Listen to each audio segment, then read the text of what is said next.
Прифаќањето на промената на уставното име за внатрешна употреба да важи со финализирањето на преговорите по сите релевантни поглавја за членување на Република Македонија во Европската Унија, како што е предвидено во членот 1, став 10, точка Б, во рок од 5 години, односно дополнителен рок со зачленувањето на Република Македонија во ЕУ во постапката по правилата предвидени со завршување на постапката предвидени за зачленување на Република Македонија во ЕУ. Фактички, со уставниот амандман, ние прифаќајќи го амандманот, најважниот амандман за промената на уставното име во Република Северна Македонија, неговата меѓународна употреба ќе важи целосно со рокот и условот за зачленување на Република Македонија во НАТО. И мислам дека тоа е неспорно. Делот на внатрешната употреба на променетото со амандман име Република Северна Македонија да важи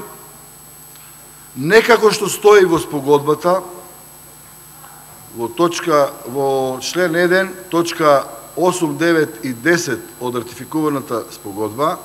веднаш во разумен административен рок или со отварањето на поглавјата за преговори на Република Македонија за членство во ЕУ. Тоа би било во спротивност, ова што го предлагам, со веќе ратификуваната спогодба и треба да биде предмет на преговарање со грчката страна. Него да важи не со отпочнувањето на поглавјата, него со финализирањето на поглавјата во рокот утврден од спогодбата од 5 години, условено дополнително со членство и завршување на постапката за членување на Република Македонија во Европската Унија. Со ова, мислам дека од една страна ќе вршиме имплементација на спогодбата со Република Грција, на која сме условени, да го промениме името, но од друга страна пак ќе ние условиме примената на таквата промена на уставното име и за надворешна, а посебно за внатрешна употреба со нашето зачленување во НАТО и во ЕУ. Предлагам, многу битно, ако ова се прифати,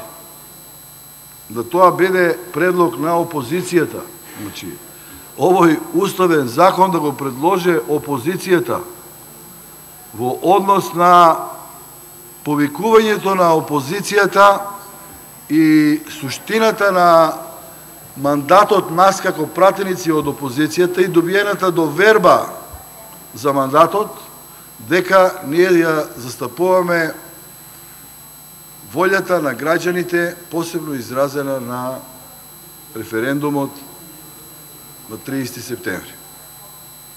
Таквиот предлог од опозицијата на предлогот на законот за спроведување на овој амандман најважен за промена на уставното име треба да биде, и еве го повикувам и министерот за надворешни работи, подписник на спогодбата, го повикувам и премиерот да се прво произнесат по овој мој предлог и ако е прифатливо, тоа да биде основа за преговарања помеѓу позицијата и опозицијата на лидерско ниво, а во втора фаза и со преговарање и учество на сите представници на парламентарните и непарламентарните партии, како и обавезно со представници на албанскиот политички блок.